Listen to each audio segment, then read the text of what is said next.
She woke up on the kitchen floor. The tiles were cold, the light was wrong, and the first thing Kaia realized wasn't that she didn't know where she was. It was that she knew exactly where everything was. The knife drawer, the fridge that always groaned before it opened, the stain on the ceiling that looked like a horse's head. None of it belonged to her, but it all felt like home. She stood up slowly, legs trembling, and stared at her reflection in the window.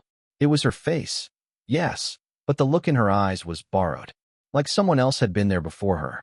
And then, behind her, a voice. "You found it again." She turned. A man stood in the hallway, late 30s, tired eyes, wearing a blue button-up that hadn't been ironed in days. He wasn't startled to see her. He was sad. "It's been 17 years, you know," he said. 17 years since you disappeared." Kaia didn't move, didn't blink, because something inside her had just collapsed, like a wall holding back water. She didn't know his name, but her body did. She didn't remember the hallway behind him, but her feet started walking toward it. His name was Louis, and the house she stood in, it was hers. Or rather, it had been, but not as Kaia Gerber, as someone else. The story broke on page 6 of every tabloid 2 weeks earlier. Gerber cast and lost film role from 1993. Project never finished, actress missing. She thought it was just a dark Hollywood mystery. A script buried after a tragedy. A career that never happened. But when she read the lines at her first table read, she cried. For real. And not because the script was moving. Because she already knew them. Word for word. Beat for beat. Her fingers turned the pages before she could think. Like they'd been here before. Like she was remembering. Not reading. And when Louis showed up at the studio lot, not as crew, not as press, just standing by the gate, her entire body locked up. He didn't shout. He didn't cry. He just whispered, "Don't say anything. Just follow me." And she did, because her legs knew the way. Now she stood in a house she couldn't name, holding a photo of herself from 1993. But she wasn't born until 2001. What happened to her? Kaia whispered. The real girl. The one from before. Louis didn't answer. He just walked to the back room, opened a chest, pulled out a VHS tape in a cracked case labeled Test, Juliet G. Final take. He placed it in the player and hit play. The screen flickered. Static. Then her face. Younger. Maybe 20. Long brown hair. The same exact eyes. She was reading lines. Same lines as the role Kaia just got. Except halfway through she froze. Not from fear. From confusion. "This isn't mine," the girl on screen whispered. "These are my words." Whose life is this? The tape cut off. Kaia felt like her lungs were folding in on themselves. "You said she disappeared?" Louis nodded. "In the middle of the shoot. They never found her. Only her script. And this tape." He paused. "And now you're back. You, who weren't even born yet." Kaia dropped to her knees. Everything was moving too fast. The memories weren't just coming back. They were pulling her back. Into a place she never chose. Into a role she never auditioned for. And then she heard it. From the TV. Her voice. But the tape had stopped. The screen was black. Yet somehow, her own voice came through the speakers. Line 47. Scene 8. "He remembers you now. Say the line." Kaia didn't speak for a long time. The room was still. The VHS player had stopped. But her voice was still echoing through the air, even though the screen was black. Even though there was no tape playing anymore. Line 47. Scene 8. "He remembers you now. Say the line." Louis didn't react. He looked like he'd heard it before. Maybe not today. Maybe not this version. But sometime.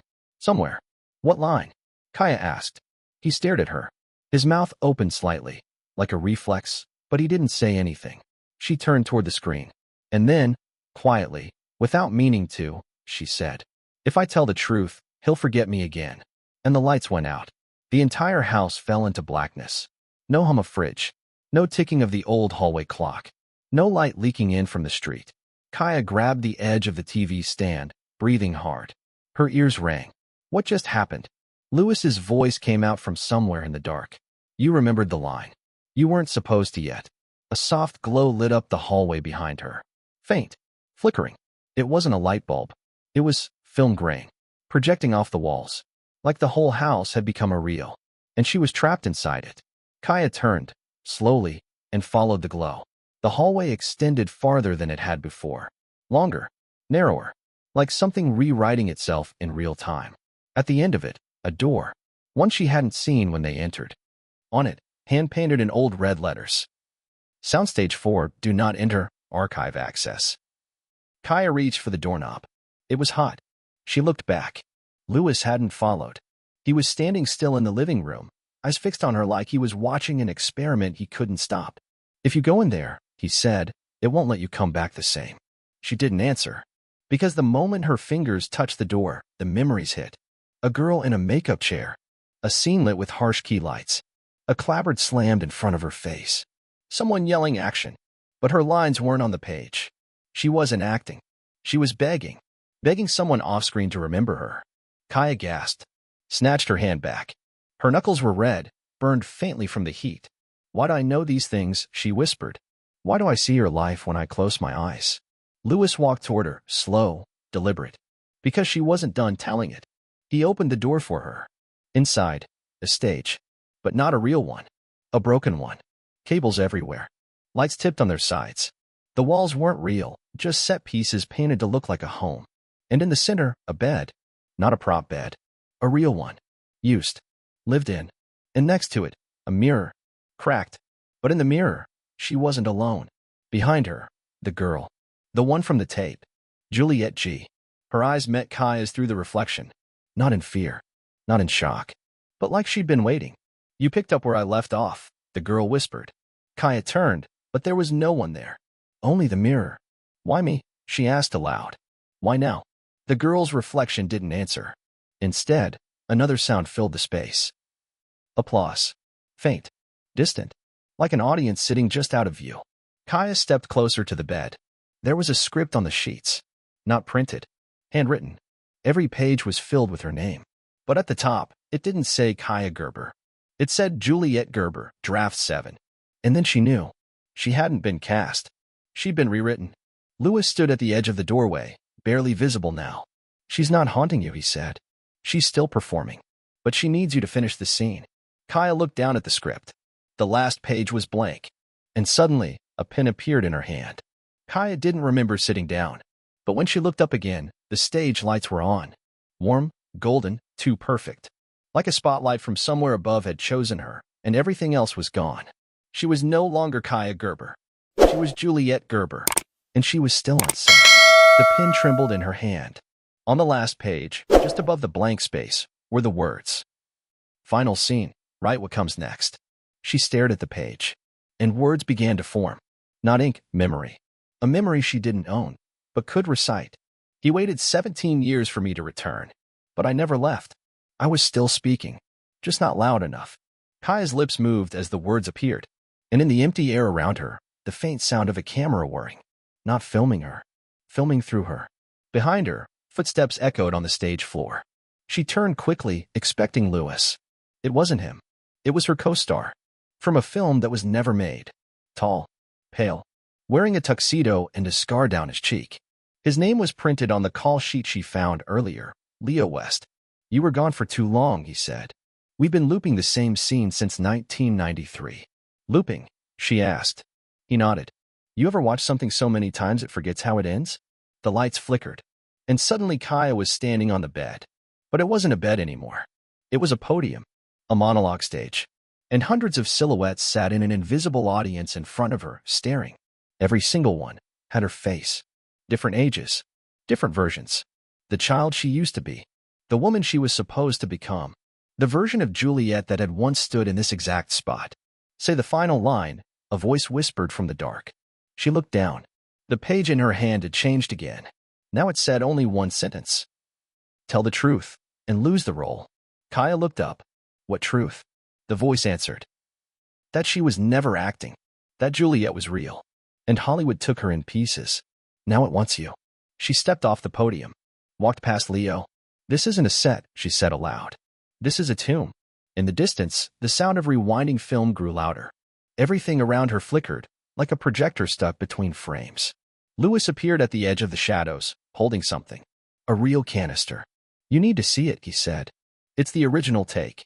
The one no one was allowed to screen. Kaia nodded. He loaded the reel into the ancient projector behind her. The screen flickered. White light spilled across the stage. This time, there was no Juliette. There was a hallway. Louis, 17 years younger, holding hands with a woman. Her face flickered in and out. First Juliet, then Kaia, then nothing. A blur of memory too corrupted to hold. Why did you save this? She asked. Lewis's face was hollow. Because I was the one who wrote her. I wrote Juliet. For that film. And then I watched her disappear. Kaia stepped closer to the screen. It reflected in her eyes. The projection faded and suddenly became a mirror. Once again, Juliet stood behind her. But this time, she spoke. Finish it. Kaia took a breath, stepped toward the mirror, and walked through it. The moment she passed through the mirror, the world fell silent. No applause. No lights. Just air, heavy, still, velvet thick. She was back in the house. But not the one they entered earlier. This one was older. Faded. Dust on every surface. Walls stained with forgotten weather. Photographs turned inward on the shelves. A reel-to-reel tape player spun in the corner. And sitting beside it, cross-legged on the floor, was Juliet. Alive. Breathing. Whole. But wrong. How are you here? Kaia whispered. Juliet smiled, but her eyes didn't move. I never left. They just paused me. Between scenes. Kaia walked toward her. This isn't real. None of this is real. Juliet shook her head. That's the lie they gave you. The realest things are the ones that don't end. She held out a tape. No label. No title. Just red ink in the corner. KG/JG final take. If you play this, Juliet said, there won't be two of us anymore. Kaia stared at the tape. You mean I become you? No, Juliet said. I mean I become you. You live. But it's rewritten. And everything else, everything you remember about your world, goes back to script. Kaia froze. 1,000 voices roared in her head, her mother's laugh, a casting director's call, Lewis whispering at the gate. Would she lose all of that? Would anyone even notice if she changed? Or worse, would they only notice once it was too late? Lewis appeared in the doorway behind her. His shirt was torn now. Eyes sunken. You weren't supposed to find her, he said. Kaia turned to him. You wrote her. He nodded. I needed her to be real. So I wrote her into something they couldn't cut. But I didn't expect her to keep writing herself. Kaia looked down at the tape again. So what happens if I don't play it? Juliet's eyes flickered. Then I stay here. And you keep dreaming my lines until they choke you. And eventually, you disappear. She stared at the player. Her fingers hovered over the button. You said they paused you, she said. Who's they? Juliet pointed at Lewis. Ask your director. Kaia turned. Lewis didn't flinch. Hollywood's not a place, he said. It's a machine. It remembers things we forget. And when someone vanishes, it stores the leftovers in scripts, in B-roll, in dreams. That's why I brought you here. Because you're what's left of her. Kaia took the tape, held it over the reel. I don't want to become her, she said. I want her to finish what she started. Then end it. Juliet's face twisted, with pain, grief. Then record something new. Kaia pushed the record button. The machine clicked. The reels turned. She spoke. My name is Kaia Gerber. This is not Juliet's story. It's mine. And I remember everything. A burst of light shattered the walls. The room crumbled, like a set taken down after the final shoot. Juliet screamed. Not in fear, in release. And then, silence. Kaia opened her eyes on the studio floor. Real studio. Real crew. A director shouting cut. Makeup artist rushing in. Her hands were empty. No tape. No mirror. Only Lewis, standing in the wings, silently watching her. He gave her a single nod. And turned away. She never saw him again. But years later, at a retrospective screening of forgotten films, Kaia sat in the back row. Alone. And halfway through the reel, the screen flickered. For half a second, a scene that didn't belong. Juliet. Smiling. Waving from the edge of the frame. Kaia didn't cry. She whispered. Scene. Complete. And the tape played on.